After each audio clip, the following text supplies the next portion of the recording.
Hello everyone, welcome to India's largest learning platform, that is obviously an academy. Very good morning to all of you. तो आगे बढ़ने से पहले थोड़ा सा मैं अपना इंट्रोडक्शन देना चाहूँगा. आई एम अनुराग शर्मा और मुझे यूपीएससी और स्टेट सर्विसेज की फील्ड में लगभग 8 वर्षों से अधिक का एक्सपीरियंस है. ठीक है, I am having teaching experience of more than 8 years in the field of UPSC and state services. And my proficient subjects are geography, polity, and economy. Here on this platform, I will be teaching you geography for civil service exams. And core areas are prelims main optional. तो सारे format में मैं आपको preparation करवा सकता हूँ. ठीक है, तो बेसिकली अपन यहाँ पर चूंकि जीएस के लिए ज्योग्राफी पढ़ रहे हैं तो will more focus on prelims and mains. ठीक है, I have done my graduation from MRSC Devi Ahilya Vishwavidyalaya Indore and I have completed my master of social work from MPBU Bhopal. ठीक, तो यहाँ पर लिंक है टेलीग्राम चैनल की जो कि बहुत इंपॉर्टेंट है, क्योंकि मेरे सब्जेक्ट्स के रिलेशन में जितना भी कंटेंट सपोर्ट मैं आपको दूंगा या जो भी आपके प्रॉब्लम्स होंगे उनका सॉल्यूशन मैं आपको इस अपने टेलीग्राम चैनल की लिंक के थ्रू देता हूँ. ठीक, तो सारे पीडीएफ पीपीटीज जो भी मेरा कंटेंट है इस पर अवेलेबल करवाऊंगा मैं लेक्चर्स के साथ साथ, जैसे जैसे लेक्चर प्रोग्रेस करेंगे अपने. ठीक है, साथ ही साथ ये मेरा प्रोफाइल लिंक है, इसमें अनअकैडमी एप्लीकेशन का प्रोफाइल लिंक, तो आप इसको भी जाकर ज्वाइन करें, फॉलो करें मुझे, ताकि जो भी अपडेट्स मैं जो दूंगा आपको वो आपको इजीली पहुंच सके और एक प्रॉपर कम्युनिकेशन चैनल रहे. तो ये दोनों चीज़ बहुत ज़रूरी है आपके लिए, क्योंकि इन्हीं दोनों चीज़ से अपन एक प्रॉपर कम्युनिकेट कर पाएंगे आपस में, क्योंकि आपका और मेरा कम्युनिकेशन बहुत ज़रूरी है. ठीक है, जैसे जैसे हम आगे बढ़ेंगे कम्युनिकेशन की बहुत ज़्यादा आवश्यकता पड़ेगी.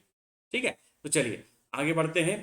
ठीक है, आगे बढ़ने से पहले भाई अनअकैडमी क्यों इतना महत्वपूर्ण है वो मैं आपको समझाना चाहता हूँ. बिल्कुल, तो पहली चीज़ जो आपको अनअकैडमी में मिलती है, ठीक है, वो है आपकी डेली लाइव क्लासेस. सबसे पहले सब इम्पोर्टेंट, देखिए लाइव क्लासेस के साथ साथ यदि आपकी कोई लाइव क्लास छूट जाती है तो उसकी रिकॉर्डिंग भी अवेलेबल है. ऐसा नहीं है कि लाइव क्लास आपकी चली गई तो फिर आपका वो पोर्शन चला गया, वो लेक्चर चला गया. बिल्कुल नहीं, डेली लाइव क्लासेस. लेकिन लाइव क्लास का फ़ायदा ये है कि आप इंटरेक्ट कर सकते हैं फैकल्टी से, एजुकेटर से इंटरेक्ट कर सकते हैं मैसेज के माध्यम से, उनसे डाउट्स पूछ सकते हैं. ठीक, और जो भी एक इंटरेक्शन वाला माहौल होता है क्लास में, ठीक है, वो अपन कर सकते हैं किसी ऑनलाइन प्लेटफॉर्म के माध्यम से. ठीक, तो डेली लाइव क्लासेस. और सबसे बड़ी चीज़, कभी भी और कहीं भी, ध्यान रखिएगा, आप कभी भी और कहीं भी ये क्लासेस ज्वाइन कर सकते हैं. इसके लिए आपको लंबी लंबी दूरियों तक ट्रैवल नहीं करना है ना, ना ही बड़ा अमाउंट खर्च करना है. ठीक है, और आप आराम से घर में बिना किसी हेक्टिक शेड्यूल के इजीली अपने रूम में बैठकर ये पढ़ाई कर सकते हैं. ठीक, और फ्री, जैसा आप इच्छा हो वैसे बैठ सकते हैं. ठीक है, दूसरा इंपॉर्टेंट चीज़ जो है वो है स्ट्रक्चर्ड कोर्स. देखिए स्ट्रक्चर्ड कोर्स क्यों ज़रूरी होता है. जैसे फॉर एग्जांपल, जैसे अपन ज्योग्राफी ही पढ़ने वाले हैं तो ज्योग्राफी का एग्जांपल मैं लेता हूँ आपके सामने. तो ज्योग्राफी जो है, तो ज्योग्राफी में एक सबसे इंपॉर्टेंट चीज़ ये होती है कि इसमें बहुत सारी चीज़ें ऐसी हैं जो बिल्कुल ज्योग्राफी एकेडमिक्स के लिए तो आवश्यक है ना, पर ज्योग्राफी जो हम अपने एग्जाम के लिए पढ़ना चाह रहे हैं, जैसे मैंने कहा कि भाई आप यूपीएससी की प्रिपरेशन कर रहे हैं तो यूपीएससी में एक साइंटिफिक लेवल की ज्योग्राफी वो नहीं पूछता है. ठीक है, लेकिन हाँ एक एक वेल इन्फॉर्म्ड पर्सन जो होना चाहिए उस लेवल की ज्योग्राफी आपको आना चाहिए. ठीक, और उसमें फैक्ट्स भी हैं, उसमें कंसेप्ट भी है, सारी चीज़ें हैं. ठीक है, तो यहाँ पर स्ट्रक्चर कोर्स से सेंस ये है कि जो आपका एग्जाम है, जो भी आप एग्जाम फोकस कर रहे हैं उस एग्जाम को ध्यान में रखते हुए एक पूरा कोर्स डिजाइन किया हुआ है ना. लास्ट 10-20 ईयर्स में इतने भी क्वेश्चंस पूछे गए हैं, किन किन एरियाज से पूछे गए हैं, तो जो पर्टिकुलर आपका एग्जाम है वो किन एरियाज पे फोकस करता है. क्योंकि ज्योग्राफी अपने आप में इतना बड़ा सब्जेक्ट है कि भाई आप अगर 10-20 साल भी इसको पढ़ेंगे तो भी ये कम ही है मेरे ख्याल से. ठीक है, तो स्ट्रक्चर कोर्स सेंस ये है कि आपके सिलेबस के अकॉर्डिंग पूरा कोर्स डिजाइंड है. ठीक है, एग्जाम के अकॉर्डिंग डिजाइंड है. ठीक है, ना कि ज्योग्राफी ज्ञान के अकॉर्डिंग. देखिए ज्ञान तो ऐसा है कि ज्ञान की कोई सीमा नहीं होती है. ठीक है, साइंटिस्ट लोग 40-40 साल से लगे हुए हैं. ठीक है, तो ध्यान रखिएगा स्ट्रक्चर कोर्स सेंस केवल ये है कि हमारा कोर्स का फोकस जो है वो आपके सिलेक्शन पर है. किस पर है? सिलेक्शन पर. तो सिलेक्शन होने के बाद अपन और भी चीजें पढ़ेंगे. ठीक, लेकिन पहला फोकस क्या है, पहले आप सिलेक्शन लीजिए, उसके बाद फिर अपन देखेंगे कि अपने को किस प्रकार का ज्ञान अर्जन करना है. ठीक है, तीसरी इंपॉर्टेंट चीज जो कि सबसे इंपॉर्टेंट है वो है लाइव टेस्ट एंड क्विजेस. क्योंकि देखिए ये कॉम्पिटिटिव एग्जाम्स हैं और इन कॉम्पिटिटिव एग्जाम्स में आपका सेल्फ एवेल्यूएशन बहुत ज़्यादा ज़रूरी है। अगर आप सेल्फ एवेल्यूएशन नहीं करेंगे तो अपन किधर है, अपनी प्रिपरेशन कहाँ जा रही है, ये हमें मालूम नहीं चलेगा कभी भी। ठीक, तो ये बहुत वाइटल पार्ट है भाई। बहुत से स्टूडेंट्स क्या करते हैं, वो बहुत पढ़ते हैं लेकिन वो टेस्ट और क्विज में टेक पार्ट नहीं करते हैं। ठीक, तो ये बहुत ज़्यादा हानिकारक है, ध्यान रखिएगा। अगर आप लाइव टेस्ट एंड क्विज में टेक पार्ट करेंगे तो जाहिर सी बात है आप कहाँ पर खड़े हुए हैं आपकी प्रिपरेशन में, इसका आपको रियलाइजेशन होगा। साथ ही साथ अनअकैडमी की जो टेस्ट और क्विज हैं, ये देखिए इनका एक बेनिफिट ये है कि ये एक बहुत बड़े प्लेटफॉर्म या बहुत बड़े लेवल पे होती है। ठीक है, तो देखिए ये आप मतलब किसी कोचिंग संस्थान जैसे छोटे लेवल पर नहीं होती जहाँ 50-100 बच्चों आपस में क्या होते हैं, कॉम्पीट करते हैं। ठीक, तो यहाँ पर आपको एक ऐसा फोरम मिलेगा जहाँ पर आप लाखों बच्चों के साथ कॉम्पीट कर सकते हैं। तो लगभग लगभग आपके एग्जामिनेशन जैसा ही माहौल है। ठीक, तो एग्जामिनेशन जिसमें 5 से 6 लाख लोग बैठते हैं। ठीक है, तो यहाँ पर भी जब इतनी बड़ा क्राउड जब एग्जाम देता है, टेस्ट देता है, तो आपका इवेल्यूएशन लगभग लगभग एक एग्जामिनेशन वाले माहौल में होता है, बड़े माहौल में होता है, जो कि बेहतर इवेल्यूएशन है, जाहिर सी बात है। थर्ड अगर अच्छा देखिए, ये सारी सारी चीज़ें जो आपको अवेलेबल हैं, जो मैंने बताई है आपको बेनिफिट्स ऑनलाइन प्लेटफॉर्म के, ऑनलाइन लेक्चर्स के। ठीक है, ये अनलिमिटेड वे में आपके पास एक्सेस है। ठीक है, इसमें कोई लिमिट नहीं है। ठीक, तो आप इसको जब भी चाहें, जहां भी चाहें एक्सेस कर सकते हैं और जितना भी चाहें एक्सेस कर सकते हैं। इसके लिए केवल आपको जो चीज़ करनी पड़ेगी वो है अनअकैडमी एप्लीकेशन को डाउनलोड करना पड़ेगा। ठीक, तो अनअकैडमी एप्लीकेशन को डाउनलोड करने के लिए यदि आप एंड्रॉयड यूज़र हैं या आप एप्पल यूज़र हैं, तो एंड्रॉयड के लिए आप गूगल प्ले से और एप्पल के लिए एप्पल स्टोर से इसको डाउनलोड कर सकते हैं सिंपली। और डाउनलोड करने के बाद जिस भी कोर्स में आप इंटरेस्टेड हैं उस कोर्स को सब्सक्राइब कर सकते हैं। ठीक, तो देखिए जैसे ही आप कोर्स सब्सक्राइब करते हैं तो आपको एक्सेस मिलता है, बहुत सारी फैकल्टीज का एक्सेस मिलता है। ठीक, और बहुत सारे कोर्सेज का एक्सेस मिलता है। ठीक है, और बहुत सारे सब्जेक्ट्स का एक्सेस मिलता है। ठीक, तो उनमें से जो भी आपको बेहतर लगते हैं, है ना, जो भी मतलब देखिए क्या होता है कभी कभी कि भाई एक टीचर, जैसे एक ही सब्जेक्ट है फॉर एग्जांपल ज्योग्राफी, तो ज्योग्राफी में हो सकता है एक टीचर प्लेट टेक्टोनिक्स या कुछ ऐसा टॉपिक हो जिसमें महारत रखता हो। ठीक है, दूसरा टीचर इंडियन ज्योग्राफी, तीसरा टीचर वर्ल्ड ज्योग्राफी। ठीक है, तो बेटर ये होगा कि एक टीचर की मजबूरी नहीं है, आप यहाँ पर बहुत सारे टीचर्स हैं, आप उनके लेक्चर्स देखिए, तो जो टीचर आपको बेहतर लगते हैं आप उनको ज्वाइन करिए। साथ ही साथ यहाँ पर आपको नेशनल लेवल के जो सेलिब्रिटी फैकल्टी हैं, जाहिर सी बात है जाने माने फैकल्टी हैं ऑल ओवर इंडिया, उनसे पढ़ने का मौका मिलेगा। ठीक, तो बिल्कुल इस मौके को छोड़िए नहीं। फिर आगे बात करते हैं अपन फर्दर। तो जो सिलेबस कवरेज, जैसे मैंने आपको बताया कि स्ट्रक्चर्ड सिलेबस है पहली चीज, तो स्ट्रक्चर्ड सिलेबस के साथ जो सिलेबस कवरेज है वो कॉम्प्रिहेंसिव कवरेज है। ऐसा नहीं, देखिए आप जो एग्जाम है आपका, जो भी आप कोर्स अप्लाई कर रहे हैं कोर्स के लिए, वो कोर्स में आपके एग्जाम के हिसाब से जितनी भी चीज़ें कवर होनी चाहिए सिलेबस में वो कवर की। जैसे अपन यूपीएससी की बात करते हैं फॉर एग्जांपल, तो यूपीएससी की डिमांड ये होती है कि जो भी आप एक सब्जेक्ट पढ़ रहे हैं, जैसे ज्योग्राफी पढ़ रहे हैं या पॉलिटी गवर्नेंस पढ़ रहे हैं, हिस्ट्री पढ़ रहे हैं, तो एक अंडरस्टैंडिंग कैसी होनी चाहिए, एक बिल्कुल वेल इन्फॉर्म्ड जेंटलमैन की तरह। ठीक, तो उसके लिए हमें थोड़ा सा कॉम्प्रिहेंसिवली इन सब्जेक्ट्स को कवर करना पड़ता है ना। ये शॉर्ट एग्जाम नहीं है। कुछ एग्जाम्स है जहां पर आपको फैक्चुअल डेटा भी चलेगा, है ना, आप 10, 15, 20 दिन में सब्जेक्ट की प्रिपरेशन कर सकते हैं। पर यहाँ पर यूपीएससी में आपको एक लॉन्ग टर्म अंडरस्टैंडिंग की आवश्यकता होती है सब्जेक्ट की, ताकि आपके जो मेंस के आंसर हैं उसमें पॉलिशनेस आ सके। ठीक है, तो यहाँ पर कॉम्प्रिहेंसिव सिलेबस कवरेज है ना। फर्दर अपन बात करते हैं, तो देखिए यहाँ पर सबसे इंपॉर्टेंट चीज जो मैं आपको समझाना चाहता हूँ वो है कि भाई कोर्सेज कौन कौन से चलते हैं। तो बेसिकली हमारे दो कोर्सेज चलते हैं, एक प्लस कोर्स और एक आइकॉनिक कोर्स। ठीक, तो प्लस कोर्स की बात यदि करता हूँ, देखिए क्योंकि ये एग्जाम बड़ा एग्जाम है तो इसमें जो प्रिपरेशन लगती है वो मिनिमम आपको 1 to 2 years की आपको प्रिपरेशन लगती है ना, बिफोर फाइनली जब आप एग्जाम में बैठ पाए या एग्जाम में कंपटीशन के लेवल पे आ पाए, तो उससे पहले आपको 1 to 2 years, depending on the person to person I mean, लेकिन हाँ कम से कम 1 साल की प्रिपरेशन तो लगती है। ठीक, लेकिन अब हाँ कुछ लोगों की ग्रेस्पिंग पावर ज्यादा होती है, कुछ लोगों की ग्रेस्पिंग पावर कम होती है, तो धीरे धीरे प्रिपरेशन करते हैं, कोई इशू नहीं है ना। तो यहाँ पर दो कोर्सेज अवेलेबल है आपके लिए, एक प्लस कोर्स और एक आइकनिक कोर्स। ठीक, और जो जो ऑप्शंस अवेलेबल हैं इसमें आप 12 मंथ सब्सक्रिप्शन कर सकते हैं, 24 मंथ कर सकते हैं, 36 मंथ कर सकते हैं, डिपेंडिंग अपॉन योर रिक्वायरमेंट, जो आपकी रिक्वायरमेंट है। ठीक है, तो देखिए यहाँ पर एक चीज़ मैं बता दूँ आपको कि यदि आप मेरा कोड जो है एजुकेटर कोड उसको अप्लाई करेंगे, जो कि है अनुराग 27, इस कोड को आप यदि अप्लाई करेंगे तो आपको इंस्टेंट 10% डिस्काउंट मिलेगा। ठीक, तो आप बिल्कुल ये कोड अप्लाई कर ज्वाइन कर सकते हैं फॉर इंस्टेंट 10% डिस्काउंट। ठीक, फर्दर जो कोर्स है नेक्स्ट वो है, देखिए फैसिलिटीज देखिए प्लस कोर्स में, तो प्लस कोर्स में आपको लाइव क्लास मिलेंगी, साथ साथ टेस्ट सीरीज मिलेगी। ठीक है, फिर आता है अनलिमिटेड प्रैक्टिस, आप कितना भी प्रैक्टिस कर सकते हैं, कोई इशू नहीं है, कितना भी देख सकते हैं वीडियोस को। फिर आता है स्ट्रक्चर्ड शेड्यूल, तो पूरा शेड्यूल आपको मिलेगा कि नेक्स्ट पूरा 15 डेज टू 1 मंथ का क्या शेड्यूल है और पूरा आपका प्रिपरेशन का शेड्यूल क्या होना चाहिए। ठीक है, साथ ही साथ जो आइकनिक कोर्स है उसमें कुछ फैसिलिटीज आपकी बढ़ जाती हैं। ठीक, तो आइकनिक कोर्स के बारे में बताता हूं मैं आपको। तो आइकनिक कोर्स अगर आप सब्सक्राइब करते हैं तो जो प्लस कोर्स में फैसिलिटीज है वो तो आपको मिलती ही मिलती है, साथ में आइकनिक कोर्स में सबसे बेहतर सबसे महत्वपूर्ण चीज है कि आपको एक पर्सनल कोच जो है या पर्सनल एजुकेटर जो है वो अपॉइंट होते हैं, और इनसे इन पर्सनल एजुकेटर से आप क्या है सारी समस्याएं है ना डिस्कस कर सकते हैं। Question and answer daily practice होते हैं, स्टडी प्लानर होता है बाकायदा, और पूरा फीडबैक पर्सनलाइज होता है। वो जो एजुकेटर हैं आपको पर्सनलाइज फीडबैक देंगे आपके क्वेश्चंस के रिगार्डिंग, आपकी प्रिपरेशन के रिगार्डिंग, और एक तरीके से आपको एक पूरा फुल सपोर्ट रहेगा। ठीक, एक पर्सनल कोच बहुत ज़रूरी है आज के इस रेजर शार्प कंपटीशन के ज़माने में। ठीक है, फिर फर्दर अपन आते हैं कि इसमें भी जो मिनिमम ड्यूरेशन ऑफ कोर्स है वो 12 मंथ, 24 मंथ्स और 36 मंथ। यहाँ पर भी यदि आप सब्सक्राइब करते हैं मेरे रेफरल कोड से, एजुकेटर कोड से, जो कि है अनुराग ANURAG 27, अनुराग 27 कैपिटल में, तो बिल्कुल आपको 10% का इंस्टेंट डिस्काउंट मिल जाएगा। क्लियर है, 10% का instant discount you will get. ठीक, चलिए आगे बढ़ते हैं इसी के साथ।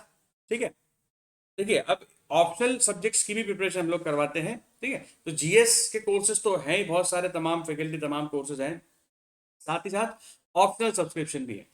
तो जैसे ही आप एक पूरी जो लिस्ट है ऑप्शनल सब्जेक्ट की उसमें से आप चूज करते हैं कि मुझे ये सब्जेक्ट लेना है, ठीक, तो आप वो सब्जेक्ट यहाँ पर पढ़ सकते हैं बिल्कुल।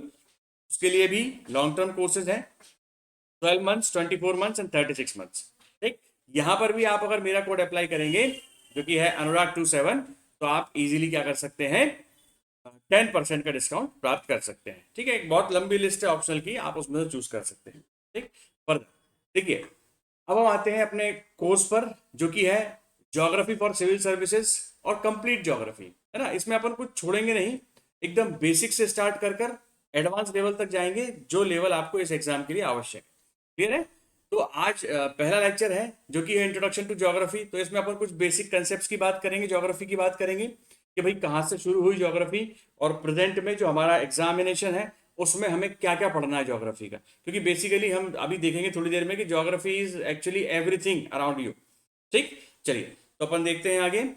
ठीक है, तो ये जो सीरीज है इसका नाम है ज्योग्राफी फॉर सिविल सर्विसेज। आज जो टॉपिक हम पढ़ रहे हैं लेक्चर वो है understanding geography for competitive exams. ठीक है, सेक्शन है इंट्रोडक्शन सेक्शन, और लेक्चर है लेक्चर 1। ठीक है, तो स्टार्ट। सबसे पहले सबसे इंपॉर्टेंट चीज कि इस सीरीज का अगर आपको मैक्सिमम बेनिफिट चाहिए तो आपको ये 3 चीज बहुत जरूरी में चाहिए, है ना, जिनमें से ये 2 तो बहुत इजीली अवेलेबल होती हैं। ठीक, एक आपको आपका रजिस्टर कॉपी चाहिए जिसपे आप लिखेंगे, जॉटिंग्स बनाएंगे, है ना। आप नोट्स की चिंता ना करें, मैं आपको पूरे पीपीटीज जो है वो अवेलेबल करवाऊंगा टेलीग्राम चैनल पर। ठीक, लेकिन ये 2 चीजें आपको एटलस ऑफ द वर्ल्ड ये आपको साथ में लेके बैठना है हमेशा। आज तो इंट्रोडक्शन लेक्चर है, ठीक है, कल से आपको ये सारी चीजें साथ में लेके बैठना है। और इन तीनों में सबसे इंपॉर्टेंट चीज है पेशेंस। क्या है, पेशेंस। अब देखिए पेशेंस क्यों इंपॉर्टेंट है, क्योंकि एक बात समझिए, किसी भी टॉपिक में या किसी भी सब्जेक्ट में अगर आपको एक बेहतर परफॉर्मेंस करना है या मास्टरी करनी है तो थोड़ा सा पेशेंस रखना पड़ेगा आपको। ठीक है, अभी तो अपन अंडरस्टैंडिंग चालू करेंगे ज्योग्राफी की। ठीक है, तो एटलीस्ट 4-5 लेक्चर्स जब तक आपके ना हो तो किसी भी प्रकार का डिसीजन ना लें और शांति से देखते रहें। विश्वास मानिए आपका ज्योग्राफी इतना अच्छा कंप्लीट करवाऊंगा मैं, ठीक है, कि कोई भी क्वेश्चन आपकी पहुंच से दूर नहीं रहेगा। क्लियर है, चलिए फर्दर आगे बढ़ते हैं। ठीक है, तो भाई हमारा ज्योग्राफी स्टार्ट कहाँ से हुआ हमने देखते ना, तो शुरुआत में इनिशियली जब ह्यूमन बींग्स ने क्या करा, आसपास के फिनोमिनास को देखा, है ना, कि भाई सन राइज हो रहा है ना, मून कैसे रात में मून हो जाता है, दिन में सन रहता है, स्टार्स, रेनफॉल कैसे होता है, वॉल्केनो कैसे होता है, लाइटनिंग कैसे होती है। ठीक है, तो उसके अंदर एक धार्मिक भाव भी आया, जाहिर सी बात है, क्योंकि सारे लोग साइंटिफिक नहीं होते, तो ज्यादातर लोगों के मन में धार्मिक भाव आया कि भाई वॉल्केनो, अरे बाप रे ये तो कुछ भगवान टाइप लग रहा है। गुड, वेरी गुड, अच्छी बात है। तो उसकी पूजा भी करना चालू करी, ठीक है। लेकिन कुछ बुद्धिजीवी साइंटिफिक लोग जिन्होंने धार्मिक भावना से ऊपर उठकर सोचा और उन्होंने कहा कि भाई क्या रीजन है इसके पीछे, व्हाट इज वॉल्केनो, रेनफॉल कैसे होता है, लाइटनिंग कैसे हो रही है, थंडर कैसे हो रहा है, ये सब क्या हो रहा है, ठीक है। तो उनके आंसर जब खोजने की क्यूरोसिटी में जब आंसर्स खोजने का प्रयास करा, ठीक है, तो उन्होंने क्या करा, इस पूरे फेनोमेना को, जैसे अपन ने कहा कि भाई लाइटनिंग या थंडरिंग, तो ये थंडरिंग एंड लाइटनिंग का फेनोमेना को डिस्क्राइब करने का प्रयास किया, ठीक। तो वहां पर अपन बोल सकते हैं कि वहां पर ज्योग्राफी का बर्थ होता है, ठीक, जब आप किसी भी आपके आसपास के फेनोमेना को डिस्क्राइब करते हैं। क्लियर है। और केवल फेनोमेना नहीं है, अपन देखेंगे आगे कि बहुत सारी चीजें, भाई लैंड, भाई किसी भी एरिया, ठीक, लैंड, इनहेबिटेंट्स, ठीक, ठीक है, फेनोमेना, ठीक, लैंड इनहेबिटेंट फेनोमेना, और आसपास की जितनी भी चीजें हैं सबको एक्सप्लेन करना और डिस्क्राइब करना ही ज्योग्राफी है बेसिकली। तो शुरुआत में जब ज्योग्राफी स्टार्ट हुई, ठीक है, तो उस समय कोई बाइफर्केशन नहीं था सब्जेक्ट्स का, ठीक, there was no subject bifurcation, no systematic field of study. जाहिर सी बात है, जो भी आपको आसपास दिखता उसको आपको क्या करना है, डिस्क्राइब करना है। तो बेसिकली अपन कह सकते हैं कि उस जमाने में, बहुत पहले के जमाने में सब कुछ ज्योग्राफी था। हिस्ट्री को अगर छोड़ दे तो सब कुछ क्या था, ज्योग्राफी था, ठीक है। तो फिजिक्स भी अलग नहीं था, केमिस्ट्री भी अलग नहीं था, तो आपको किसी भी फिनोमेना को एक्सप्लेन करना है तो आपको सब कुछ एक्सप्लेन करना है उसके बारे में, ये सारी चीज ज्योग्राफी कहलाती है। फिर धीरे धीरे जब अपना क्वेस्ट फॉर नॉलेज बढ़ता गया, है ना, जब हमें और बिगर और डीपर जाना है सब चीजों में, तो उसमें हम फिर huge mountains from dust particles, एक स्पेक ऑफ डस्ट से ह्यूज माउंटेन्स तक को एक्सप्लेन करने लगे धीरे धीरे, ठीक है। और मतलब फ्रॉम एटम टू यूनिवर्स, तो एक छोटे से एटम से यूनिवर्स तक सारी चीजों का एक्सप्लेनेशन के पीछे हम लोग भागे। क्लियर है। तो देखिए किस प्रकार से फिर आगे हैपनिंग्स हुई। तो फिर उस कारण से क्या हुआ, जब एक नॉलेज का पूरा अंडरस्टैंडिंग बढ़ती गई और नॉलेज बढ़ता गया, ठीक है, तो हमने ऑर्गेनाइज करना चालू करा, ठीक। तो कैसे ऑर्गेनाइज करना चालू करा, वेरियस सिस्टमेटिक सब्जेक्ट्स में और ब्रांचेस में, ठीक है। तो ऐसे हमने भाई मान लीजिए सन को समझाया, या सन को अपन ने ग्रेविटेशन को समझाया, ठीक है, या फिर हमने मून को समझाया, या कोई रेनफॉल का फेनोमेना है उसको समझाया। तो ये सारी चीज़ों को हमने प्रायोरिटाइज करना चालू करा और कैटेगराइज करना चालू करा। जैसे कैलकुलेशन वाली चीज़ें थी उनको अपन ने मैथमेटिक्स के नाम से नाम दे दिया, फिजिक्स वाली चीज़ें थी, ज्योमेट्री वाली चीज़ें, बायोलॉजिकल चीज़ें, केमिस्ट्री चीज़ें, तो अलग अलग सब्जेक्ट्स में बायोफिकेशन करना चालू करा और ऑर्गेनाइज स्टडी हो गई with clear and specific subject matter. Clear है। तो देखिए इसका प्रभाव क्या पड़ा कि आज जो है ज्योग्राफी से बाहर जितने भी सब्जेक्ट्स हैं, ठीक, जैसे फिजिक्स है, मैथमेटिक्स है, ज्योग्राफी है, तो आज ज्योग्राफी क्या करता है, ज्योग्राफी इन सारे सब्जेक्ट से, क्योंकि ये सारे सब्जेक्ट एक जमाने में ज्योग्राफी के अंदर थे, ठीक, आज ज्योग्राफी जो है वो इन सारे सब्जेक्ट से मैटर को लेता है और किसी भी चीज को डिस्क्राइब करता है। बेसिकली हम ज्योग्राफी में डिस्क्राइब क्या करते हैं, लैंड्स, और लैंड्स के ऊपर फीचर्स, फीचर्स मतलब माउंटेन्स, प्लेट्यूज, प्लेन्स, रिवर्स, ये सारे फीचर्स हैं, ठीक है। Land, features, inhabitants and phenomena. Features में बहुत सारी चीजें भी आती है भाई, ऐसे आज की तारीख में ह्यूमन ज्योग्राफी है ना, फूड ज्योग्राफी, बहुत सारे चीजें आ गई हैं। तो कई चीजें अपन डिस्क्राइब करते हैं आज, तो आज बहुत स्पेशलाइज्ड हो गई ज्योग्राफी, ठीक है। पर एक जमाने में क्या था, सब कुछ ज्योग्राफी के अंदर था, ठीक। तो आज स्थिति क्या है ज्योग्राफी की, कि आज स्थिति ये है कि भैया ज्योग्राफी का खुद का कोई सब्जेक्ट मैटर बचा ही नहीं है। समझ में आई बात। ज्योग्राफी बेसिकली करती क्या है, कि ज्योग्राफी जो एक अपने आप में सब्जेक्ट है, वो दूसरे सब्जेक्ट से मैटर को लेता है, ठीक, बोरो करता है मैटर को, ठीक, और बोरो करने के बाद जितने भी फेनोमेनाज हैं, या लैंड है, पीपल है, इनहेबिटेंट्स हैं, ठीक है, सबको क्या करता है, फीचर्स है, सबको एक्सप्लेन करता है, ठीक, सबको डिस्क्राइब करता है, ठीक है।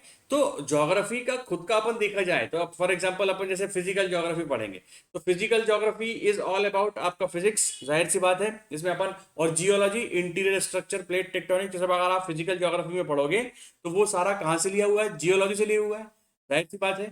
तो जियोलॉजी से हम लेते हैं, ठीक है, क्योंकि देखो ज्योग्राफी में फेनोमेनास को, चीजों को एक्सप्लेन करने के लिए थोड़ा नॉलेज चाहिए हमको, हमें फिजिक्स का भी नॉलेज चाहिए, हमें हिस्ट्री का भी नॉलेज चाहिए, इकोनॉमी का भी नॉलेज चाहिए। तो इन सारे नॉलेज को उधार लेकर ज्योग्राफी क्या करता है, किसी भी लैंड, फीचर, इनहेबिटेंट या फेनोमेना को एक्सप्लेन करता है और डिस्क्राइब करता है। क्लियर है। तो ये बेसिकली ज्योग्राफी का कंसेप्ट है, समझिए बात को, ठीक। तो ज्योग्राफी बेसिकली क्या करता है, ज्योग्राफी का खुद का कोई सब्जेक्ट मैटर नहीं है, ठीक, तो what geography performs, actually geography borrows the concepts and material content from all mean subjects, और उनसे उधार लेने के बाद वो किसी प्रोसेस, प्रोसीजर, ओरिजिन, किसी भी फीचर को एक्सप्लेन करता है। क्लियर है?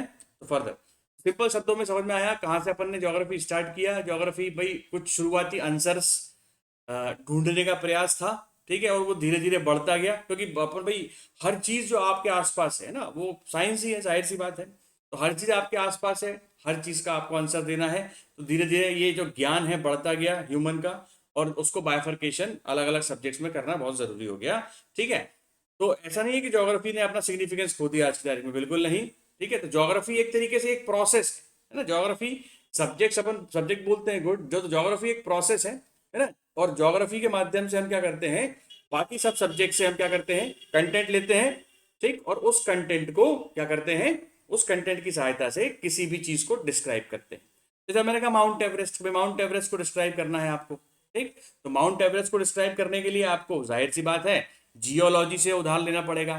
ठीक है, जियोलॉजी से आप बोलोगे कि भाई माउंट एवरेस्ट का ओरिजिन कहाँ से हुआ है, ठीक है, माउंट एवरेस्ट का स्ट्रक्चर कैसा है, ठीक है, माउंट एवरेस्ट का स्ट्रक्चर कैसा है, फिर जियोलॉजिकल हिस्ट्री से आप बोलोगे, फिर माउंट एवरेस्ट का जो रॉक है, रॉक की संरचना कैसी है, मतलब स्ट्रक्चर कैसा, कंपोजिशन कैसा है रॉक्स का यहाँ पर, तो वहां पर केमिस्ट्री भी आएगा, है ना, कि भाई सेडिमेंट्री रॉक्स हैं कि किस प्रकार के रॉक्स हैं, ठीक है, फॉसिल्स भी आपको मिलेंगे यहाँ पर। तो इस प्रकार से बहुत सारी चीजें अपन बहुत सारे सब्जेक्ट से उदाहरण लेकर क्या करते हैं, फेनोमेनास को एक्सप्लेन करते हैं।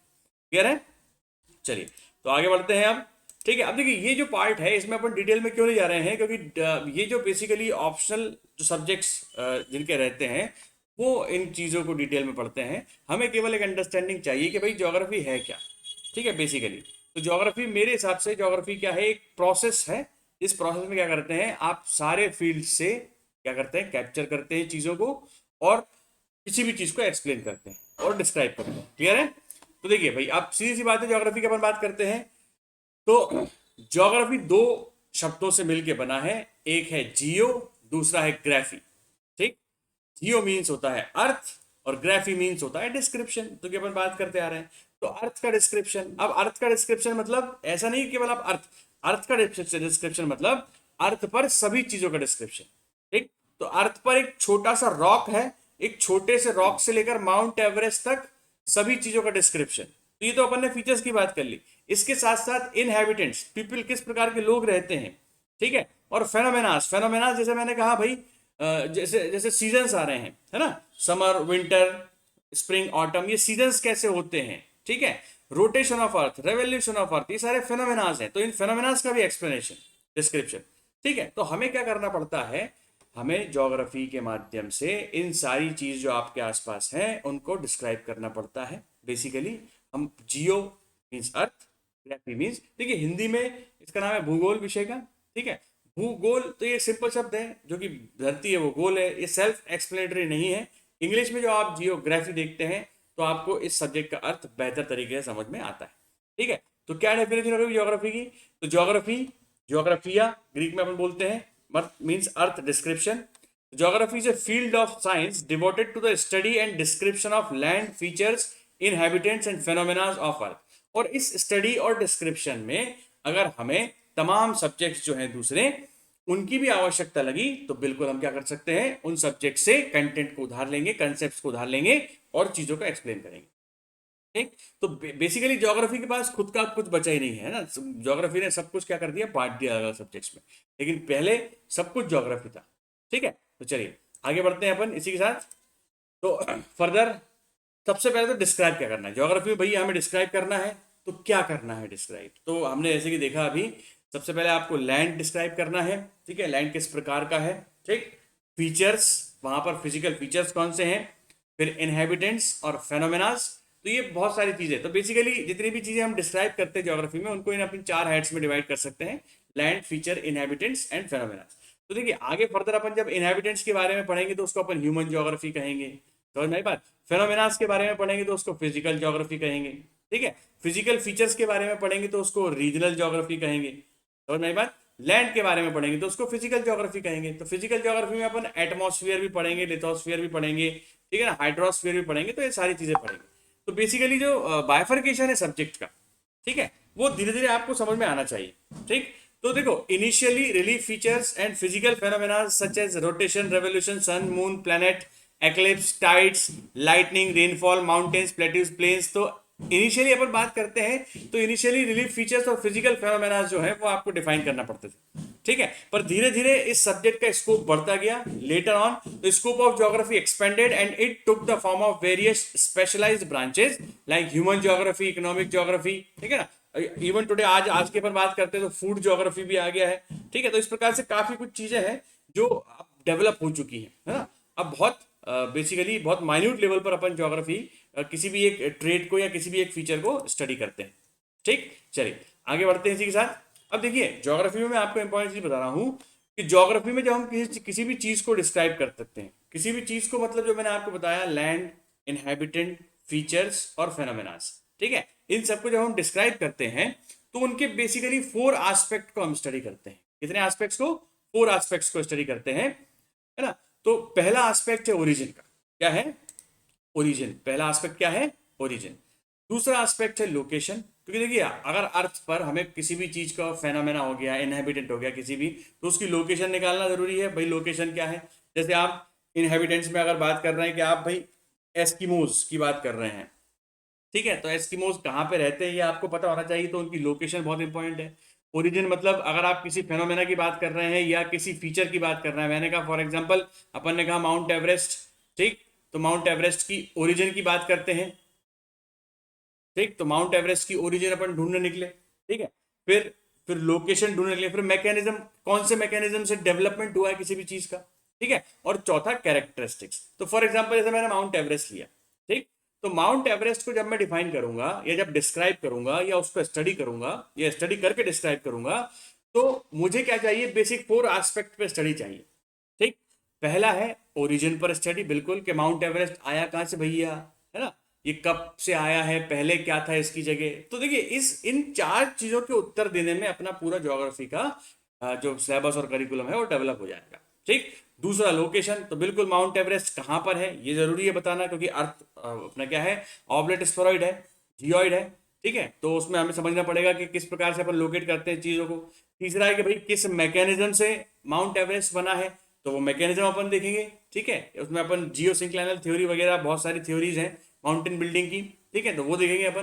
फिर उसके बाद कैरेक्टरिस्टिक्स, तो भाई माउंट एवरेस्ट की कैरेक्टरिस्टिक्स क्या है, ठीक है, तो अपन बोलेंगे कि भाई नॉर्थर्न एंड पर ये इसका स्लोप कम है, सदर्न एंड पर क्लोज स्लोप ज्यादा है, सेडिमेंट्री रॉक से बना हुआ है। माउंट एवरेस्ट के ऊपरी जितने भी पहाड़ हैं वहां पर हमें फॉसिल फ्यूल्स मिलते हैं, और फॉसिल फ्यूल्स ऐसे जानवरों के मिलते हैं, ऐसे एनिमल्स के मिलते हैं जो ओशियन बॉटम पे ड्वेल करने वाले एनिमल हैं, ठीक है। तो देखिए इन चारों चीजों के अपने उत्तर देने में ही हमें क्या करना है? ज्योग्राफी को अंडरस्टैंड करना है और स्टडी करना है। क्लियर है? तो यहां पर ध्यान रखिए, आपके मेंस आंसर राइटिंग में जब अपन बात करते हैं मेंस आंसर राइटिंग की, तो मेंस आंसर राइटिंग में सबसे बड़ी समस्या होती है कि सर लिखे क्या ज्योग्राफी में, आप तो ये बताओ, ठीक है। अब जैसे कोई भी फेनोमेना पूछ लिया, कोई भी चीज पूछ लिया, कोई भी क्वेश्चन आ गया, तो देखो जो भी क्वेश्चन पूछा है ज्योग्राफी में, या तो वो ओरिजिन से रिलेटेड होगा, ठीक, या तो जब आपको स्टार्ट करना है, फॉर एग्जाम्पल माउंट एवरेस्ट ही पूछ लिया, भाई क्या लिखना है आपको? मालवा प्लेट्यू बोल दिया कुछ भी, ठीक है, या आपको नॉर्थर्न माउंटेन्स बोल दिया या कोस्टल प्लेन्स बोल दिया। तो इन सारी चीजों के विषय में जब आप लिखना चालू करते हैं, तो इस लिखने में आप इन चारों चीजों का आप उत्तर दे देंगे तो आपका मेंस का आंसर कंप्लीट हो जाएगा। क्लियर है? ठीक है, और भी अपन देखेंगे चीजों को लिखना कैसे है आगे। आप आज तो पहले लेक्चर है, ठीक, तो ये चीज ध्यान रखिएगा, origin, location, mechanism and characteristics. Clear है? अब देखिए, अब जैसे कि फॉर एग्जाम्पल मैं आपको बताता हूं कि हम ओरिजिन की बात करते हैं, ठीक, just take an example again Mount Everest, ठीक, माउंट एवरेस्ट अगर मैंने लिया है, तो माउंट एवरेस्ट की ओरिजिन को मैं ढूंढने निकला, ठीक, माउंट एवरेस्ट की ओरिजिन को मैं ढूंढने निकला, तो मुझे समझ में आया यार कि माउंट एवरेस्ट की ओरिजिन में जब तक नहीं समझ सकता हूं जब तक हिमालय की ओरिजिन नहीं समझूंगा। जाहिर सी बात है, क्योंकि हिमालय की ओरिजिन से डीपली कोरिलेटेड है माउंट एवरेस्ट की ओरिजिन, ठीक। अब मैं फिर हिमालय की ओरिजिन ढूंढने निकला कि हिमालय की ओरिजिन कैसे हुई है, तो मुझे ये समझ में आया कि इसमें मुझे एशिया की प्लेट और इंडिया की प्लेट दोनों को समझना पड़ेगा। मतलब कहने का मतलब है कि लिथोस्फीयर को समझना पड़ेगा, इनके मूवमेंट को समझना पड़ेगा, मतलब अर्थ को समझना पड़ेगा और अर्थ की ओरिजिन को समझना पड़ेगा। जाहिर सी बात है, ठीक। तो अल्टीमेटली अगर मैं घुसता जाऊंगा अंदर की तरफ नॉलेज में, ठीक, तो क्या होगा? अपन बहुत गहरे जाते जाएंगे, ठीक है, और इस प्रकार से पीछे की ओर। फिर माउंट एवरेस्ट की ओरिजिन खोजने के लिए हमें हिमालय की ओरिजिन खोजना पड़ेगी, हिमालय की ओरिजिन खोजने के लिए हमें कॉन्टिनेंट्स की ओरिजिन खोजना पड़ेगी, और कॉन्टिनेंट्स की ओरिजिन खोजने के लिए हमें फिर अर्थ की ओरिजिन खोजना पड़ेगी, अर्थ की ओरिजिन खोजने के लिए सोलर सिस्टम की ओरिजिन खोजना पड़ेगी, सोलर सिस्टम की ओरिजिन खोजने के लिए फिर हमें हमारी जो गैलेक्सी है, सन है, उसकी ओरिजिन खोजना पड़ेगी, और इन सब की ओरिजिन खोजने के लिए अपन पहुंच जाएंगे ऐसे करते करते बिग बैंग तक। कहां तक पहुंच जाएंगे? बिग बैंग तक। तो देखिए, जाहिर सी बात है कि ये सारी चीजें इंटरकनेक्टेड हैं। ठीक, तो आज तक बहुत से स्टूडेंट को ये समझ में नहीं आया, सर हम ये क्यों पढ़ते हैं चांद तारे ज्योग्राफी में, बिग बैंग थ्योरी है ना, ज्योग्राफी तो is all about locations on earth. नहीं, ऐसा नहीं है। तो इसमें हम, है ना, यूनिवर्स, सोलर सिस्टम, अर्थ के बारे में पढ़ते हैं, और जो अपने ऑब्जेक्ट्स होते हैं, सेलेस्टियल ऑब्जेक्ट्स, उनके बारे में पढ़ते हैं, जैसे कि सन, मून, है ना, एक्लिप्स वगैरह क्या होता है। तो देखिए, जो बेसिकली पहला यूनिट जो बनता है आपके ज्योग्राफी का, वो क्या बनता है? वो ये बनता है यूनिवर्स, सोलर सिस्टम, अर्थ, सेलेस्टियल ऑब्जेक्ट्स, है ना, और इससे रिलेटेड सारे फैक्ट्स एंड कंसेप्ट। क्लियर है? तो देखिए, क्यों भाई हम क्यों पढ़ते हैं ये सब चीजें ज्योग्राफी में? ठीक, क्यों पढ़ते हैं? क्योंकि इनका एक बेसिक नॉलेज, अब देखो ये जो हम पढ़ रहे हैं ना, ये ध्यान रखिए, ये एस्ट्रोनॉमिकल चीजें हमें साइंटिफिक लेवल पर नहीं पढ़ना है, क्योंकि हमें केवल इनमें से उतना चाहिए, क्योंकि ये एस्ट्रोनॉमी हो गई आपकी, ठीक है, इसमें से केवल उतना ज्ञान चाहिए जितने ज्ञान से हम क्या करें, अपनी ज्योग्राफी में चीजों को डिस्क्राइब कर सकें। क्लियर है? नहीं तो ये सब्जेक्ट ही अलग है, आप समझना, एस्ट्रोनॉमी सब्जेक्ट, ठीक है, और ये इतना बड़ा सब्जेक्ट है कि लगभग एक साल क्लास इस पे चल सकती है। ठीक है, तो बेटर ये है कि इसमें से अपन जो चीजें उठाएंगे वो एग्जाम फोकस्ड होंगी, ठीक, और वो चीजें होंगी जो हमें ज्योग्राफी को पढ़ने के लिए या समझने के लिए बेहतर तरीके से चाहिए। ठीक है, हालांकि ये इसका पूरा एक सेपरेट जो है पैकेज तैयार किया है मैंने, ठीक है, जिसमें आप यूनिवर्स, सोलर सिस्टम और उससे रिलेटेड सारी चीजें अपन देखेंगे। ठीक, सेकंड चीज है आपकी लोकेशन। सबसे पहली चीज तो इंपॉर्टेंट आपका क्या है, पहला यूनिट हो गया कि भाई ओरिजिन समझाने के लिए हमें क्या पढ़ना पड़ेगा, ये सब सारी चीजें पढ़ना पड़ेगी। ठीक, फिर आता है सेकंड नंबर पे आपका लोकेशन। तो लोकेशन ऑन अर्थ बहुत ट्रिकी है। ठीक, तो लोकेशन में फिर अपन ने लैटिट्यूड्स एंड लॉन्गिट्यूड्स डिवाइड करें, ठीक है, और इनकी ग्रिड डिसाइड करी, और ग्रिड के आधार पर अपन ने अर्थ पर क्या है लोकेशन निकालना चालू करा। ठीक, और किसी भी फेनो को मैकेनिज्म को समझाने के लिए हमें फिजिक्स, केमिस्ट्री, बायोलॉजी और मैथमेटिक्स, तमाम सब्जेक्ट्स की आवश्यकता लगती है। ठीक, और अंत में उसकी कैरेक्टरिस्टिक्स किससे आती हैं? ऑब्जर्वेशंस। तो आप माउंट एवरेस्ट खुद जाके देख रहे हो, तो जाहिर सी बात है आप ऑब्जर्व करोगे, है ना, और बाकी सब चीजों पर रिसर्च करोगे, और ऑब्जर्व करके उसके कैरेक्टरिस्टिक्स को डिसाइड करोगे क्या है, ऑब्जर्व करके या रिसर्च करके। ठीक, ऑब्जर्व करके, रिसर्च करके, या एक और तरीके से, देखिए जिन चीजों तक हम पहुंच नहीं पाते हैं, खुद डायरेक्ट ऑब्जर्वेशन नहीं कर पाते हैं, तो उन चीजों में हम इन्फ्रेंस का इस्तेमाल करते हैं। इन्फ्रेंस मतलब जैसे अपन अर्थ के इंटीरियर के बारे में बात करेंगे, पृथ्वी की आंतरिक संरचना के बारे में हम बात करेंगे, तो हम वहां सीधे नहीं पहुंच सकते हैं, तो हमें बहुत सारे अप्रत्यक्ष या इनडायरेक्ट सोर्सेस पर डिपेंडेंट रहना पड़ता है, तो वो भी अपन बात करेंगे किस प्रकार से। तो बेसिकली आप ध्यान रखिए कि ज्योग्राफी का फंडामेंटल ये चार आपके पॉइंट्स हैं। तो कुछ भी आपको लिखना हो ज्योग्राफी में, जैसे मैंने कहा भैया रेनफॉल हो गया, कुछ भी रेनफॉल पे लिखना है, तो रेनफॉल में ठीक है, रेनफॉल की ओरिजिन अपन ओरिजिन पे कुछ नहीं लिखेंगे, ठीक है, लेकिन मैकेनिज्म क्या है रेनफॉल का, ठीक, लोकेशन क्या है, और कैरेक्टरिस्टिक क्या है, इन तीन पर आप लिख दीजिए। दो दो पॉइंट भी अगर आप लिख देंगे तो आपका आंसर पूरा हो जाएगा। ठीक है, तो कोई भी क्वेश्चन आता है ना, उसके ये चार एस्पेक्ट पे से अपने को क्या क्या लिखना है एग्जाम में, बस ये बात ध्यान आपने रख ली, तो आपका ये एग्जाम मतलब ज्योग्राफी में किसी भी प्रकार की कोई समस्या आपको नहीं होगी, और बाकी कोई समस्या होती तो उसके लिए मैं आप बैठा हूं यहां पर। ठीक, चलिए फिर आगे बढ़ते हैं। अब अपन बात करते हैं, जैसे कुछ फैक्ट्स हैं, ये फैक्ट्स पढ़िएगा, है ना। जैसे इराटोस्थेनिस की बात करते हैं, इन्होंने क्या करा था भाई, तो इन्होंने फर्स्ट टाइम वर्ड जो ज्योग्राफी है वो यूज करा था। He also established geography as separate field of study, therefore also known as father of systematic geography. देखो, अब ये कुछ शब्द हैं, इन पर ध्यान देना है ना। Father of geography, founder of geography, थोड़ा थोड़ा अंतर है। तो फाउंडर ऑफ ज्योग्राफी किसको बोलते हैं अपन? इराटोस्थेनिस को। ठीक, और इन्होंने सिस्टमैटिकली ज्योग्राफी को स्टडी करा था, ठीक है, एक सब्जेक्ट के रूप में। पहले सब कुछ था, मैंने बताया ज्योग्राफी में, फिर इन्होंने पहली बार क्या करा, जो ज्योग्राफी को सेपरेट एक आइडेंटिटी प्रोवाइड करी कि भाई ज्योग्राफी में हम ये पढ़ते हैं, ये काम करते हैं। तो उस समय फिजिक्स, केमिस्ट्री ज्योग्राफी का हिस्सा था, ठीक है। बाद में आया, बाद में आपके जो सॉरी ग्रीक हिस्टोरियन थे, है ना, एंड ज्योग्राफर, ठीक है, हेकेटियस, इनको बोलते हैं फादर ऑफ ज्योग्राफी। ठीक, his famous work was periods जेस, और मतलब ये क्या बहुत इंपॉर्टेंट वर्क था इनका, ध्यान रखिए, जेस पीरियडस, ठीक, the journey round the earth. ठीक है, अभी कुछ फैक्ट्स हैं वो अपने को याद करने हैं। अगर आपका सब्जेक्ट ऑप्शनल ज्योग्राफी होता तो थोड़ा डिटेल में पढ़ते हैं अपन इसको। ठीक है, पर यहाँ पर अपन फैक्चुअल हिसाब से चलेंगे ना। क्लॉडियस टॉलमी के बारे में आप देखिएगा, ठीक, कि क्या इन्होंने किया, ठीक है, मैं बाद में आऊंगा वापस इस पर, निश्चित रहें, ठीक है। तो ये कुछ फैक्ट्स हैं, ठीक, जो हमें पढ़ने हैं। जैसे आपके कुछ कुछ एग्जाम में पूछा गया भैया आर्म चेयर ज्योग्राफर है ना, या आराम कुर्सी वाले भूगोल वेदता किसे कहा गया है, ठीक है, तो वो अपन देखेंगे कार्ल लिटर को कहा गया है, ठीक है। तो I will be back on this topic, tension ना लें। अभी अपन जो सिलेबस डिस्कस कर रहे हैं ज्योग्राफी का वो है अपने एग्जाम के हिसाब से। तो geography is a huge and dynamic subject, हमें पता है, ठीक है, क्योंकि सब कुछ ही इसके अंदर है, ध्यान रखिएगा। Everything is with in the purview of geography. कुछ भी आपको एक्सप्लेन करना है, आप बिल्कुल उसका फिजिक्स, केमिस्ट्री, मैथमेटिक्स, बायोलॉजी और तमाम सब्जेक्ट से उसका इन्फ्लुएंस लेकर आप उसको डिस्क्राइब कर सकते हैं। तो ज्योग्राफी बेसिकली क्या है, एक स्पैक ऑफ डस्ट, धूल के कण से और ब्रह्मांड तक, एक पूरे यूनिवर्स तक, और इसके बीच में जो जो भी चीजें हैं सबको एक्सप्लेन करने का, डिस्क्राइब करने का जो साइंस है, दैट इज ज्योग्राफी। और उसको डिस्क्राइब करने के बीच में हम तमाम सब्जेक्ट से क्या लेते हैं, रेफरेंसेस लेते हैं। क्लियर है, ठीक है। चलो, अपने को इतना डिस्क्राइब नहीं करना, अपने को घबराने वाली बात नहीं है, नहीं तो सर ऐसे कैसे करेंगे फिर दिक्कत हो जाएगी, तो टेंशन वाली बात नहीं, अपन उसी पे फोकस करेंगे जो अपने एग्जाम पे आता है, ठीक, एग्जाम फोकस स्टडी करेंगे थोड़ी सी। तो देखिए, ज्योग्राफी को बेसिकली हम 3 पार्ट्स में डिवाइड कर सकते हैं। एक है आपका फिजिकल ज्योग्राफी, दूसरा है वर्ल्ड ज्योग्राफी और तीसरा है इंडियन ज्योग्राफी। सिंपल, ये सभी को पता होगा, है ना। थोड़ी बहुत जो एग्जाम कर एकदम जो नए स्टूडेंट्स हैं उनको बता दूं कि ज्योग्राफी को अपन ब्रॉडरली 3 पार्ट्स में डिवाइड कर सकते हैं, that is physical geography, world geography, Indian geography.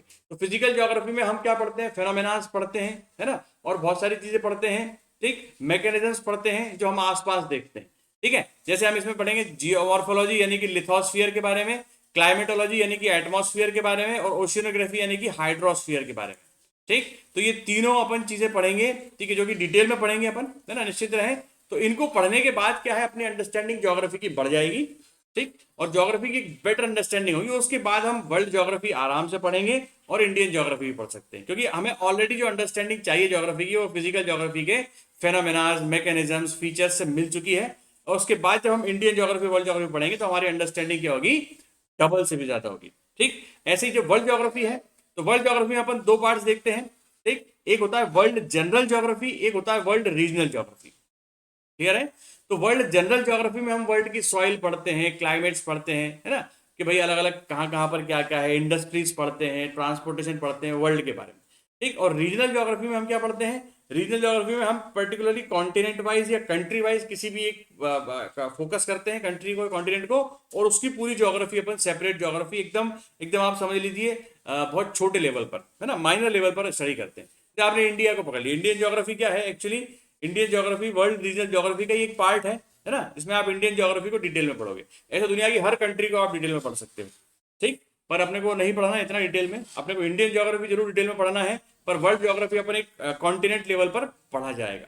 Clear है, चलिए। और कुछ जो इंपॉर्टेंट कंट्रीज है अपन उनको पढ़ेंगे, ऑब्वियसली यूएसए हो गया, रशिया हो गया, ठीक है, यूरोपियन कंट्रीज हो गई कुछ, है ना, ये सेंट्रल एशियन कंट्रीज हो गई, तो अपन पढ़ेंगे, ठीक। बहुत बड़ा सिलेबस है ज्योग्राफी का, ठीक। तो मैं वही बोल रहा हूँ कि देखिए, कोई जादू नहीं होता किसी भी टीचर के पास, लेकिन अगर आप फॉलो कर रहे हैं, अगर आप बिल्कुल दिल से आ रहे हैं, बिना किसी मतलब गड़बड़ी के, तो क्या होगा, आप इजीली ज्योग्राफी को ग्रास्प कर पाएंगे। क्योंकि ज्योग्राफी अगर आपने कंप्लीट तरीके से कर लिया तो देखिए, geography will help you in around 30 questions. समझ में आई बात, प्रीलिम्स लेवल की बात कर रहा हूं। 30 क्वेश्चनों में डायरेक्ट और इनडायरेक्ट हेल्प करेगा आपका ज्योग्राफी, ठीक। क्योंकि ज्योग्राफी में क्या है, थोड़ा सा करंट अफेयर्स भी जुड़ेगा, बाद में अपन देखेंगे, ठीक है। और ज्योग्राफी की इतनी अंडरस्टैंडिंग अच्छी होगी ना, उतनी अंडरस्टैंडिंग आपके दूसरे सब्जेक्ट की, जैसे हिस्ट्री की, ठीक है, और जैसे आप करंट अफेयर्स पढ़ोगे तो उसकी बेहतर अंडरस्टैंडिंग आपको होती जाएगी, ठीक। और वही एक जेंटलमैन अंडरस्टैंडिंग आपके एग्जाम को चाहिए, ठीक है। चलिए आगे बढ़ते हैं। तो जियोमॉर्फोलॉजी सब्जेक्ट है, अपने डिवाइड करा है physical geography, world geography, Indian geography. तो फिजिकल ज्योग्राफी में पहला पार्ट है जियोमॉर्फोलॉजी। तो जियोमॉर्फोलॉजी हम किस प्रकार के टॉपिक्स पढ़ते हैं, जैसे universe, solar system, origin of earth, ठीक है। तो देखिए, ये जो टॉपिक है बेसिकली ये फंडामेंटल टॉपिक है और ये अलग होता है जियोमॉर्फोलॉजी से, पर अपन ने यहाँ इसको इंक्लूड कर दिया है ना, ताकि दिक्कत ना हो। हालांकि मैं इसको इस टॉपिक से स्टार्ट नहीं करके आपको सेकंड टॉपिक से स्टार्ट करूंगा, और ये टॉपिक जो है ये आपको मैं सेपरेट लेक्चर्स में बाद में पढ़ाऊंगा, ठीक। क्योंकि ये इसमें बहुत सारे फैक्ट है और मैं चाह रहा हूं कि इसको अपन जल्दी खत्म ना करते हुए 2-3 लेक्चर में इस पे आराम से अपन क्या है, डिटेल्ड स्टडी करें, ठीक। एक ही बार में डिटेल स्टडी करें, ताकि अपने को कोई दिक्कत ना हो किसी प्रकार की। ठीक है, चलिए। तो फिर हम पढ़ते हैं इसमें latitudes, longitudes, time, international date line, फिर मोशंस ऑफ अर्थ, ये सारे टॉपिक्स इसमें कवर अप होते हैं जियोमॉर्फोलॉजी में। हालांकि ये दोनों टॉपिक्स जो हैं, है ना, ये जियोमॉर्फोलॉजी का पार्ट नहीं मानते बहुत सारे लोग। ठीक, तो ये फंडामेंटल पार्ट है, ठीक है, ज्योग्राफी के, लेकिन अपन ने यहाँ पर इसको जियोमॉर्फोलॉजी में जोड़ रखा है। ठीक है, जियोमॉर्फोलॉजी बेसिकली चालू होती है आपकी जियोलॉजिकल टाइम स्केल से। ठीक, लेकिन इन दो टॉपिक्स को मैंने सेपरेटली जोड़ रखा है यहाँ पर आपके करिकुलम में। ठीक है, ताकि इनको मतलब अपन यही यही पढ़ के खत्म करेंगे। ठीक, फिर अगला आता है interior structure of earth, magnetism of earth and rocks. ये सारे टॉपिक्स हम क्या में पढ़ते हैं, जियोमॉर्फोलॉजी में। और इन सारे टॉपिक्स को हम डिटेल में अच्छे से कवर अप करेंगे, एकदम जीरो लेवल से स्टार्ट करके। ठीक, फिर आता है evolution of continents and ocean. तो इसमें अपन कॉन्टिनेंटल ड्रिफ्ट जो वेगेनार है, अल्फ्रेड वेगेनार की थ्योरी पढ़ेंगे, प्लेट टेक्टोनिक थ्योरी पढ़ेंगे। प्लेट टेक्टोनिक थ्योरी बहुत ही महत्वपूर्ण, बहुत ही इंपॉर्टेंट थ्योरी है आपके ज्योग्राफी की। ठीक, और बहुत सारे फेनोमेना जो अपन देखेंगे, चाहे वो माउंटेन्स हो, प्लेट्यूज हो, प्लेन्स हो, अगर प्लेट टेक्टोनिक की आपको समझ नहीं है तो कुछ भी समझना मुश्किल है फिर। ठीक है, तो ये बहुत इंपॉर्टेंट टॉपिक है, ये अपन देखेंगे जियोमॉर्फोलॉजी में। फिर आते हैं एंडोजेनेटिक फोर्सेज, एक्सोजेनेटिक फोर्सेज। तो एंडोजेनेटिक फोर्सेज में अपन देखेंगे फोल्डिंग कैसे होती है, फॉल्टिंग कैसे होती है, माउंटेन्स कैसे बनते हैं। ठीक है, और एंडोजेनेटिक फोर्सेज के कारण ही अर्थक्वेक और वॉल्केनो जनरेट होते हैं। तो इनके बारे में अपन डिटेल में पढ़ेंगे कि भैया वॉल्केनो क्या होता है ना, क्या उसका मैकेनिज्म होता है, उसका वर्ल्ड अराउंड डिस्ट्रीब्यूशन क्या है, अर्थक्वेक क्या है, अर्थक्वेक की वेव्स क्या है, वो सारी चीजें अपन देखने वाले हैं। ठीक, फिर आता है एक्सोजेनेटिक फोर्सेस।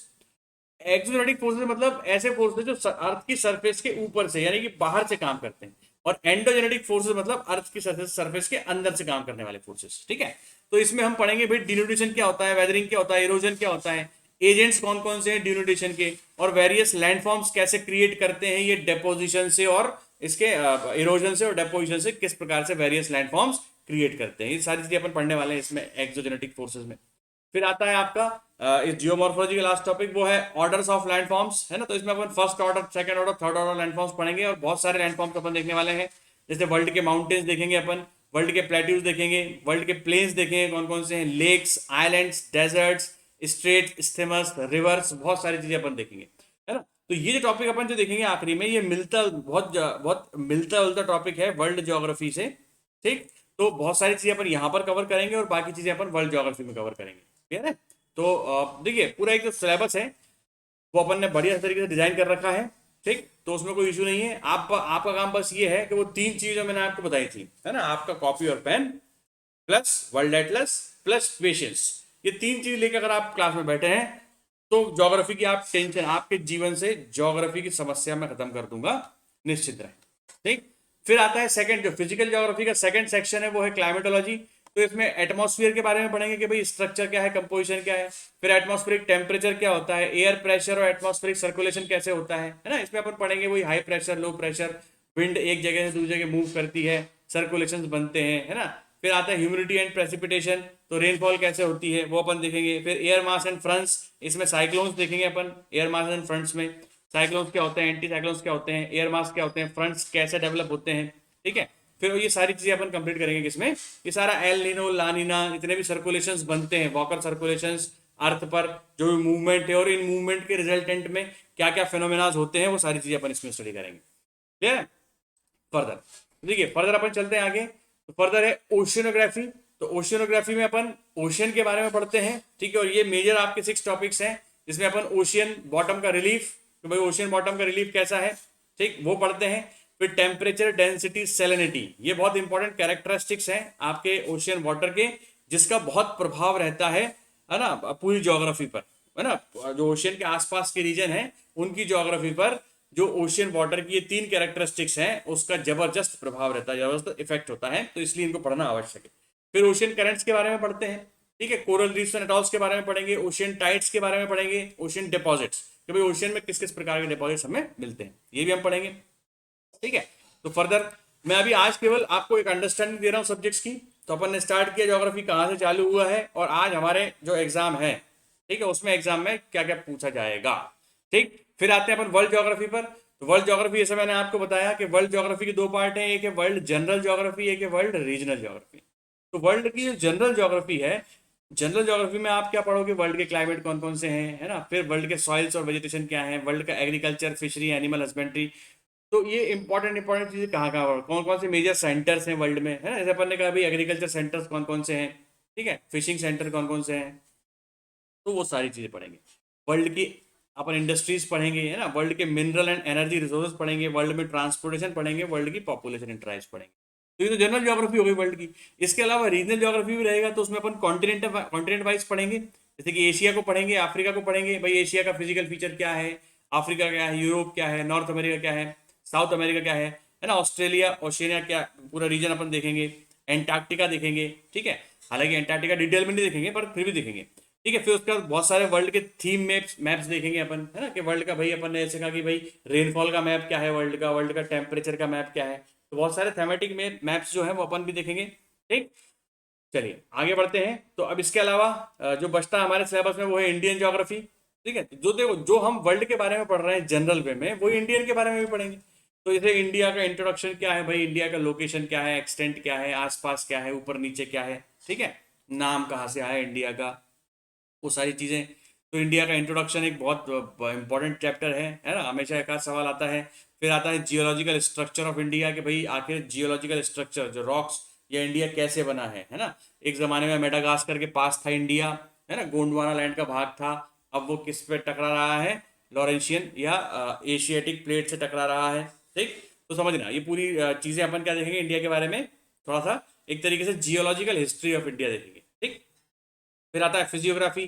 फिजियोग्राफी मतलब इंडिया को अपन डिवाइड कर सकते हैं अलग अलग रीजन्स में, जैसे मैंने कहा नॉर्थ में हमारे माउंटेन्स हैं, है ना, बीच में जो है पेनिनसुलर प्लेट्यू है, साइड में कोस्टल प्लेन्स हैं, ठीक, आइलैंड ग्रुप्स भी हैं। तो अपन क्या है डिवाइड कर सकते हैं अलग अलग फीचर से, अलग अलग कैरेक्टरिस्टिक फीचर के बेस पर पूरे इंडिया को, ठीक है, फिजियोग्राफिक रीजन्स में। तो वो देखेंगे अपन। फिर ड्रेनेज देखेंगे, ड्रेनेज मतलब नदियाँ, ऑब्वियस सी बात है, रिवर्स। तो पूरा अपन नॉर्थ से लेकर साउथ तक, ईस्ट से लेकर वेस्ट तक क्या क्या मतलब इंपॉर्टेंट हमारे ड्रेनेज सिस्टम है, नदियाँ कौन कौन सी महत्वपूर्ण है, सारी चीज़ें देखेंगे। क्लाइमेट ऑफ इंडिया, मानसून बहुत इंपॉर्टेंट है, ठीक है। मतलब इवन इनफैक्ट मतलब अपन इंडियन ज्योग्राफी की बात करें तो सिंगल लार्जेस्ट इंपॉर्टेंट टॉपिक जो है वो मानसून, ठीक। फिर सॉइल इसी प्रकार से, नेचुरल वेजिटेशन कहाँ कहाँ पर कौन कौन सा वेजिटेशन मिलता है, वाइल्ड लाइफ किस प्रकार की कहाँ पर है, एनवायरनमेंट के बारे में थोड़ा सा देखेंगे, बायोस्फीयर के बारे में थोड़ा सा देखेंगे, एग्रीकल्चर देखेंगे इंडिया में, एग्रीकल्चर यहाँ पर ज्योग्राफिकल एस्पेक्ट रहेगा एग्रीकल्चर का, है ना। भाई अपन देखो इकोनॉमिक एस्पेक्ट एग्रीकल्चर का नहीं देखेंगे, ठीक है, क्योंकि जैसे कि अभी आपने देखा होगा कि भाई एग्रीकल्चर को लेके नए नए लॉज आए हैं, ठीक। तो ध्यान रखिएगा। तो यहाँ पर अपन क्या है एस्पेक्ट जो रहेगा अपना स्टडी का वो ज्योग्राफिकल एस्पेक्ट रहेगा, ठीक है। तो ज्योग्राफिकल मतलब लोकेशनल एस्पेक्ट रहेगा कि भाई कौन सी फसल कहाँ पर बेस्ट होती है ना। तो अलग अलग सीजन्स, क्रॉपिंग पैटर्न्स होते हैं, अलग अलग सीजन्स होते हैं फसलों के, वो सब अपन स्टडी करेंगे यहाँ पर, ठीक।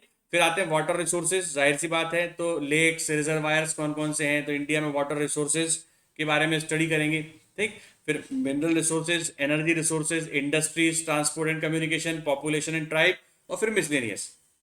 मिसलेनियस में बहुत सारी चीजें आएंगी आपकी, है ना। तो क्योंकि देखिए जो फैक्ट हैं, जितने भी फैक्ट हैं, जैसे आप भाई बात कर रहे हो कि अलग अलग सॉरी अलग अलग स्टेट के कौन कौन से डांसेस हैं, तो वो सब इसमें आएंगे, ठीक। चलिए, तो आज का लेक्चर हम यही समाप्त करते हैं, ठीक। आशा करता हूँ कि समझ में आया होगा, ठीक है। इसकी पीपीटीज में आपको अवेलेबल कराऊंगा, ठीक। उसके लिए आपको टेलीग्राम चैनल ज्वाइन करना पड़ेगा, तो प्लीज़ ज्वाइन करिए टेलीग्राम चैनल। और अगर आपको अच्छा लगा लेक्चर तो लाइक करिए प्लीज़, सब्सक्राइब करिए चैनल को, और बेल आइकन को हिट करें ताकि आपको सारे नोटिफिकेशंस पहुंचते रहें। साथ ही साथ आप 10% डिस्काउंट प्राप्त कर सकते हैं अगर आप मेरा कोड यूज करते हैं, जो कि है अनुराग27, ठीक है, सब कैपिटल में है अनुराग27। इसको आप पंच कर कर इंस्टेंट जो है अपना डिस्काउंट प्राप्त कर सकते हैं, ठीक है। तो सब भी सब्सक्राइब करें, तो ये कोड याद रखिएगा। Thank you very much for today.